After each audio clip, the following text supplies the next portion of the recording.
우리가 얼마 전에 총선을 통해서 국회의원들을 뽑았습니다. 나라의 일꾼을 뽑는다고 하지요. 그 국회의원을 뽑고서 4년 동안 나라가 어떻게 이어져 가는가. 국민들이 그걸 뽑고 잘했다 그런 나라는 행복하고, 국회를 없애버려야 된다 그러면 불행해지는 겁니다. 여러분들이 지금 경제 활동을 할 때에 어떤 분은 그 회사의 주인이 될 수도 있고, 어떤 분은 회사의 직원이 될 수 있어요. 주인이나 직원이나 다 일꾼들입니다.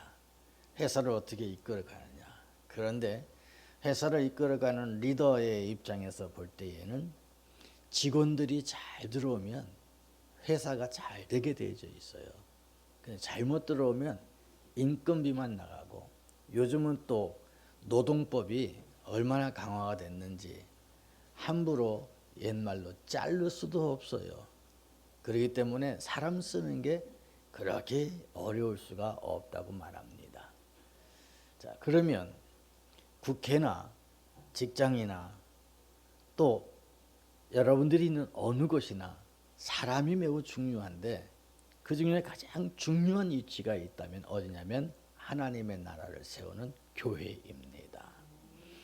국회는 또 직장은 일을 할 때에 월급을 받으면서 일합니다. 그런데 교회는 일을 할 때에 오히려 더 많이 내면서 일을 합니다. 그렇기 때문에 일꾼의 자세가 어떠냐에 따라서 하나님이 영광받기도 하고 교회가 무너지기도 하는 겁니다. 그래서 상당히 일꾼은 중요합니다. 세 종류의 사람이 있대죠. 한 사람은 일꾼이고, 한 사람은 구경꾼이고, 한 사람은 해방꾼이랍니다.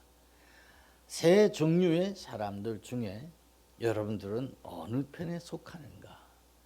내가 진정 일꾼으로서 일을 할 때에는 그 사람은 행복한 것입니다. 축구를 하는데 구경하는 사람들도 재미있지만 정말 삶의 기쁨을 누리는 사람은 운동장에 뛰면서 좋은 성적을 얻은 사람입니다.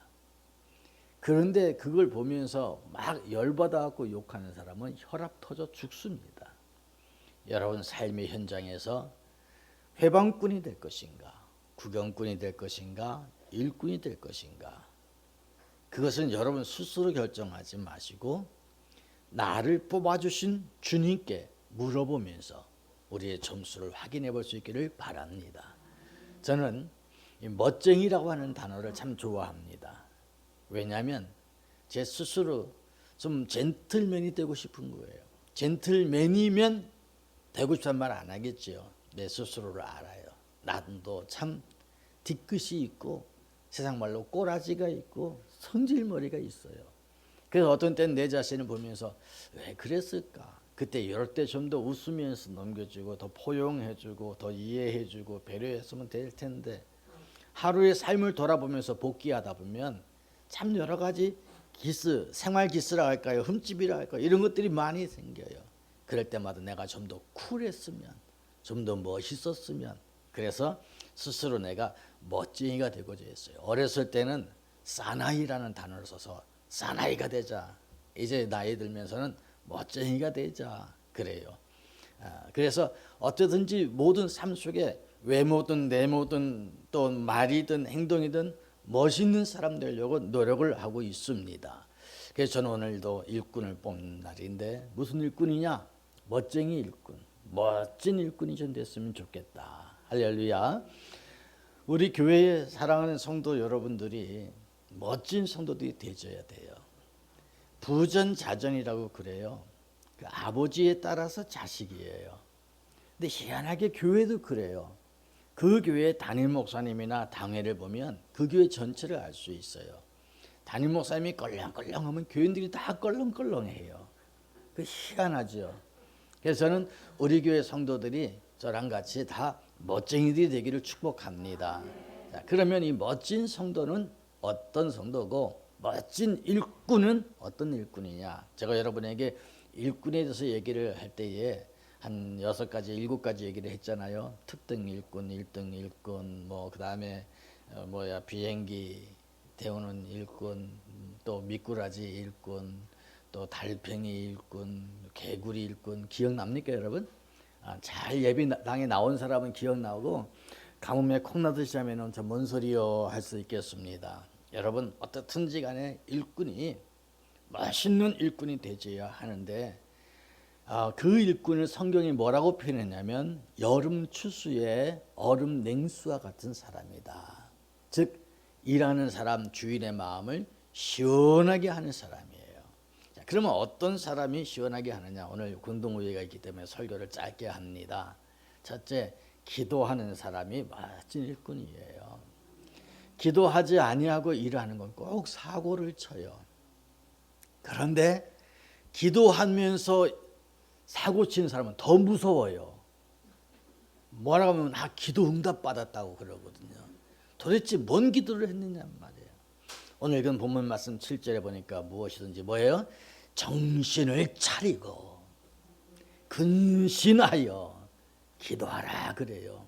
그러니까 한마디로 말하면 정신 차리지도 않고 근신하지도 않고 그냥 기도해보는 사람들이 있다는 얘기입니다. 정신이라는 것은 뭐냐면 그 사람 됨됨이에요. 그 정신이 어떠냐에 따라서 그 사람이 어떠냐를 얘기해줘요. 그래서 정신은 지정의 인격과 같아요. 정신 똑바로 차려 하는 말은 뭐예요? 네가 뭔지 알고 움직이라는 거예요. 무슨 일인지 알고 움직이라는 거예요. 기도를 하는데 보면 정신없이 기도하는 사람이 있어요. 제가 가끔 집회할 때 기도원 가서 집회할 때를 보면요, 내가 불안할 때가 있어요. 저 기도하고 무슨 응답을 받을까? 권투하면서 기도하는 사람이 축축축축 막 그래요. 헬리콥터처럼 막 쥐어쥐어 하고 그래요. 근데 그 기도에 보면 하나님의 음성 기도가 아니라 막 스트레스를 푸는 기도가 있어요. 정신없이 하는 기도가 있어. 나는 방언이나 입신이나 부정하지 않아요. 성경에 나온 대로 난 인정을 해요. 하지만 성경은 뭐냐면 정신을 차리고 똑바르게 기도하는 것이 1만 마디 방언으로 하는 것보다 낫다고 말합니다. 내가 무슨 기도를 하고 있는지 정신 차려야 돼요. 호랑이한테 물려가도 정신만 차리면 산다고 하는데 하물며 하나님 앞에 기도하면서도 정신 못 차리고 기도하는 사람들이 있단 말이에요. 내가 뭔 기도한지도 모르고. 무슨 말인지 아십니까, 여러분? 두 번째는 근신하면서 기도하라고 그래요. 근신은 나를 돌아보는 거예요. 나를 돌아보고 하나님의 뜻을 찾으면서 그리고 내가 무엇이 부족하고 연약한가를 알고 기도하는 거예요. 정신을 차리고 근신하면서 기도할 때는요, 남을 향해서 공격하는 기도가 할 수가 없어요. 나는 죄인입니다. 나는 부족합니다. 난 연약합니다가 발견되지는데 정신을 차리지 않고 근신하지 않고 기도하면요, 다리 몽둥이 똑 부러지게 했어요. 막 그런 기도를 한다고요. 제가 부교육자 때에 저희 교회 섬기던 장로님께서 주일날 대표 기도를 하는데 얼마나 살벌한 기도를 하는지요. 그 기도의 내용이 우리 목사님 정신 차리게 해주옵소서부터 시작을 해서 우리 교인들 누구누구 막 정죄하는 기도를 하는데요, 소름이 쫙 끼쳤어요. 사랑하는 성도 여러분, 여러분이 하나님 앞에 기도하는 것은 나의 죄를 고하고 주의 뜻을 찾는 거지 누굴 참소하는 게 아닙니다. 참소하는 것은 사탄이 하는 일이에요. 그렇기 때문에 여러분 기도는 어떻게 정신을 차리고 근신하여 기도하는 우리가 될 수 있기를 바랍니다. 그래서 참된 일꾼의 기도는요, 그 옆에서 들어도 은혜가 되는 거고요. 기도만 들어도요, 내가 주 앞에 바로 쓰는 거예요. 그런데 그러지 않은 기도 들으면요, 기도하고 나서 울분이 일어나. 기도하고 나서 막 그냥 패싸움이 일어나는 거예요. 그러고 나서 하는 말이 다 기도하고 했다는데 어떡하고 했어. 여러분, 부부싸움 하고 싶으면 뭐 하고 해라? 기도하고, 그리고 울뚱살뚱 싸워봐요. 이건 기도가 아니에요. 정신 차리고 근신하면서 기도하면요, 싸울 일이 없어져요. 혹시 여러분 신앙생활 하다가 열받은 일 있나요? 정신을 차리고 기도해 보세요. 그 사람에게 문제가 아니라 나에게 더 큰 문제가 있어. 내가 더 배려해 주지 못하고 내가 더 용서하지 못하고 내가 더 이해하지 못했던 부분이 생각나는 거예요. 할렐루야. 그렇기 때문에 진짜 멋진 일꾼은 기도하는 일꾼. 기도도 그냥 기도가 아니라 무슨 기도? 정신을 차리고 근신해서 하는 기도. 여러분, 기도는 성도의 호흡이라고 말합니다. 지금 여러분들이 마스크를 쓰고 있잖아요. 왜 마스크 쓰고 있을까요? 호흡기에 문제가 안 생기려고. 지금 폐렴이잖아요. 이게 우한 코로나 폐렴은 호흡기를 통해서 하는 거예요. 걸린 사람은 숨을 제대로 못 쉬어서 죽게 되잖아요. 운동선수가 일반 사람하고 다른 점이 뭐냐면 폐활량이 커요. 수중에 다이빙 하는 사람들 보면요, 우리보다 폐활량이 얼마나 큰지 몰라요. 제대로 연습 안 한 사람은 잠수하다가 보면 1, 2분 되면 둥둥 떠서 돌아다녀요. 왜 떠다니는지 알죠? 그런데 수영 잘하는 사람은, 어떤 사람은요 5분 이상 들어가요. 제주도 해녀 보니까 죽은 줄 알았는데 살아나오더라고요. 폐활량이 보통이 아닌 거예요.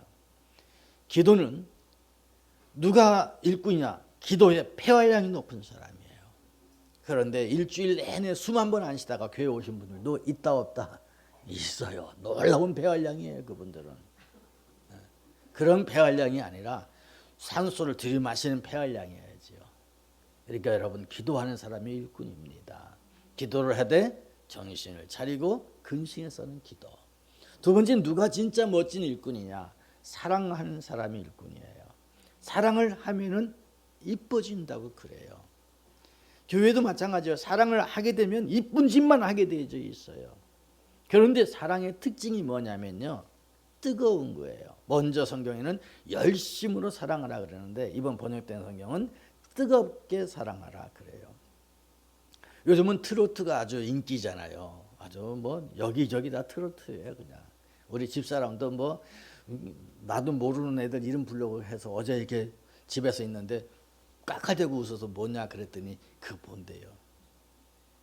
여러분들도 다 보죠? 요즘은 안 보는 사람이 희한한 사람이라고 그래요. 다 봐요.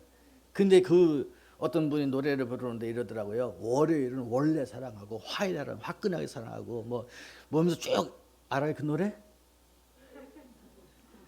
그러면서 뭐 사랑한다는 얘기를 하죠. 아 그렇구나. 월요일부터 시작해서 일요일 주일까지 쫙 사랑하는구나. 근데 그 사랑이 세상적인 사랑이에요. 근데 그 노래를 딱 들으면서 우리 성도들은 어떻게 사랑하는가? 성경에는 단 한마디로 얘기해요. 뜨겁게 사랑하지라. 이 뜨겁게 사랑하는 것이 이성간에 뜨겁게 사랑하는 것이 아니라 가슴으로 그 영혼을 사랑하고 그의 삶 전체를 사랑하고 그의 행동과 말과 움직임까지도 사랑하는 거예요. 왜? 사랑은 허다한 죄를 뭐예요? 덮느니라 그랬어요. 그러니까 여러분, 우리 교회의 특징이 뭐냐? 기독교의 특징이 뭐냐? 사랑이잖아요. 사랑은 뜨거운 거예요. 그런데 교회 안에 덮는 게 많아요? 들춰내는 게 많아요? 덮는 게 많다고 빨리 말해요. 네, 덮는 게 많아요. 덮는 게. 여러분, 가정이 행복한 가정은 서로 덮어주는 거예요. 제가 어렸을 때에, 철없을 때에 우리 부모님한테 혼났는데 아주 어렸을 때에 우리 부모님이 그러더라고요. 그래도 형이 낫다 그러더라고요. 뭔가 하고 보니까 아버지 앞에서 혼나는데 우리 아버지가 야단을 쳐요. 그런데 나도 모르게 형의 죄목을 우리 아버지가 얘기하는데 옆에서 이것도 했대요. 저것도 그랬대요. 내가 일러 바치고 있더라고요. 어릴 때. 그래서 우리 아버지한테 형이 더 맞았어. 한 대 때릴 걸 2대 맞았어. 근데 내 순서야. 나는 내 잘못을 우리 아버지가 얘기하는데 내 잘못보다 우리 아버지가 반밖에 몰라. 그래서 우리 형이 얘기하고 왔다 했더니 형은 가만히 있더라고요. 아버지가 모르는 게 아니라 다 알고 있어. 알고 있는데 반만 얘기한 거예요. 근데 형은 그대로 덮어두고 있었어요. 끝나고 나서 혼난 다음에 우리 아버지가 하는 말이 그래도 형이다 그 말씀 하시더라고요. 여러분, 오늘날 우리가 정말 멋있는 일꾼, 멋진 교회는 뭐냐면 뜨겁게 사랑하고 덮어줄 수 있는 거예요. 이해해 줄 수 있는 거예요. 덮어주지 않냐고 자꾸 이렇게 까발리는 것은요, 아니에요. 국회가 추해 볼 때가 언제예요? 서로 들춰낼 때잖아요. 여러분이 지금도 이게 보면은 뉴스에 막 들춰내는 내용들 나오잖아요. 들춰내면 막 희한하게 그 사람이 싫어요. 그런데 또 돌아보면 안 그런 사람이 몇 명이나 있을까 이 생각이 들어요. 크거나 작거나 50% 100%라는 표현이 있잖아요. 50% 100% 속에 다 그 인간의 본성은 그런 거예요. 교회도 마찬가지죠. 들춰내면 들춰낼수록 인간 냄새 안 나는 데가 어디 있어요? 왜 사람이 사는 데인데. 그런데 덮으면 덮을수록 은혜가 되는 것이 삶이에요. 여러분의 가정도 덮어줄 수 있는, 그렇다고 신앙생활을 덮어놓고 믿는 게 아니죠. 확실히 깨닫고 알고 힘써 믿는 거예요. 그러나 사랑은 덮어주는 거예요. 하다한 죄를 덮느니라. 왜? 아까도 얘기했지만 세상의 유행가에는요, 그냥 사랑 얘기하는데 그 사랑은요 유사 상품이에요. 진짜 사랑은 그게 아니잖아요.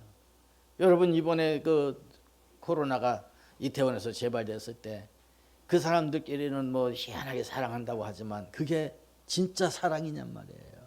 사랑이란 단어로 쓴 유사예요. 근데 우리는 뭐냐면 진품 사랑을 받았어요. 그 사랑은 십자가의 사랑이에요. 십자가의 사랑 알지 못하고 우리는 사랑이란 표현을 할 수가 없어요. 왜? 사랑은 하나님께 속하였느니라. 하나님께 속한 그 사랑이 진짜예요. 우리는 저와 여러분 모두가 다 유사 상품이 아니라 뭐요? 진품 사랑을 받은 겁니다. 그렇기 때문에 진짜 일꾼, 멋진 일꾼은 예수 그리스도의 십자가의 사랑으로 허다한 죄를 덮어가면서 감당해내는 겁니다. 마지막 세 번째는요, 누가 진짜 멋진 일꾼이냐? 서로 봉사하는 일꾼이에요. 봉사를 하되 서로. 오늘 본문 말씀에 서로라는 단어가 3번 나옵니다. 이 3번을 보면 뭐라고 할까요? 이렇게 말하죠. 서로 사랑하라, 서로 대접하라, 서로 봉사하라. 그래서 이 서로 봉사하는 거예요. 이 봉사라고 하는 단어는 서비스인데요. 이 서비스, 봉사하기 위해서 가장 중요한 심령이 뭐냐면요, 복리, 대접이에요. 대접. 누군가. 자, 여러분 어느 모임에 갔을 때 기분이 상당히 좋아요. 그래서 왜 이렇게 기분 좋냐 했더니 오늘 내가 대접받은 것 같아서 기분 좋다고. 그런 말 해요, 안 해요? 해죠. 대접받는 거. 사람 대접받는 걸 좋아해요. 부모는요, 부모 대접받기를 원해요. 자식은요, 자식 대접받기를 원해요. 지난주에는 스승의 날이잖아요. 스승은 스승 대접받기를 원해요. 제자들은 제자 대접받기를 원해요. 누구나 다 대접받기를 원하는 거예요. 그런데 대접하라 그랬어요, 성경은. 내가 대접받기를 원하는 만큼 대접할 수 있어야 되는데 사람들은 대접할 생각 말고 대접받으려고 할 때가 더 많아요. 대접한다고 하는 거는요, 겸손해야 대접하는 거예요. 내가 저 사람보다 낮아서 저 사람보다 별 볼일 없어서 이렇게 서비스해 주는 것이 아니라 저 사람을 섬기는 마음이 있을 때 대접해 주는 거예요. 그게 봉사예요. 그래서 이 겸손한 마음으로 대접한다고 하는 것은요, 자기 자신을 낮추는 거잖아요. 얼마나 귀한 은혜인지요. 주님이 제자들에게 허리에 수건을 동이고 다 발을 씻어주신 거, 그게 바로 제자 대접해 준 거예요. 그것이 가슴에서 가슴으로 연결되어졌을 때 서로 봉사하게 되죠. 우리 할렐루야 교회 성도님들이 교회에서 서로 봉사하는 거 보면요, 저는 참 너무 가슴이 찡하고 이뻐요. 왜 이렇게 이쁠 수가 없어요? 사랑하는 성도 여러분, 살아가면서 이렇게 보면서 가장 행복한 게 뭐냐? 지금 나와 함께 있는 사람하고 웃을 수 있는 게 행복한 거예요. 멀리 떨어져 있는 사람, 눈에 안 보이는 사람 생각하면서 그것은 행복이 아니라 아련한 추억일 뿐이고요, 슬픈 마음일 뿐이에요. 그러나 지금 함께 있는 사람하고 웃으면서 그를 대접할 수 있는 것은요, 내게 주어진 최고의 행복한 순간이에요. 여러분이 지금 행복하지 않다고 생각합니까? 그렇다면 여러분 바로 옆에 있는 사람에게 뭔가를 섬겨보세요. 뭔가를 봉사해보세요. 그분이 내게 함께하고 있다는 것보다 귀한 게 없어요. 저는 그래서 여러분에게 가끔 인사하게 하잖아요. 제 옆에 앉아줘서 고맙습니다. 인사하라고 하잖아요. 그 말은 뭐냐면 아무것도 아닌 것 같아도 누군가 내 옆에 있다는 거. 그게 행복한 거예요. 할렐루야. 그래서 여러분 누군가의 옆에서 있어주는 사람이 멋진 일꾼이에요. 이제 우리 교회 일꾼 뽑을 때 정말 기도하는, 정신을 차리고 근신하여 기도하는 사람, 그리고 우리 속에 뜨거운 마음으로 사랑해서 허다한 허물과 죄까지도 덮어줄 수 있는 사람. 세 번째는 봉사하는데 어떻게 봉사해요? 대접하는 마음, 겸손히 섬기는 마음으로 피차 서로 간에 사랑하되 내가 행복해질 수 있도록 봉사하는 거. 누군가를 섬김으로 행복해질 수 있는 그 은혜의 맛을 아는 그런 일꾼들이 우리 할렐루야 모든 일꾼들 다 되기를 주의 이름으로 축복합니다. 기도하겠습니다. 하나님 아버지, 누군가가 일꾼 되기를 원함보다 내가 먼저 일꾼 됨으로 그들도 함께 일꾼 되게 만들 수 있는, 감동을 시킬 수 있는 일꾼들 되게 하여 주옵소서. 하나님이 기뻐하시는 지혜로운 청지기들이 되게 하옵소서. 오늘 그런 일꾼들 선출하기를 소망하오니 역사하옵소서. 살아계신 예수님 이름으로 기도하옵나이다. 아멘. 이제는 우리 주 예수 그리스도의 크신 은혜와 아버지 하나님의 그 놀라우신 사랑하심과 성령님의 인도 교통 충만 역사하심이 믿음으로 예배드리고 멋진 일꾼 되기를 소망하는 사랑하는 모든 성도들 머리 위에와 우리 할렐루야 교회 위에 이 나라의 민족 위에 이제로부터 영원토록 함께 있을지어다. 아멘.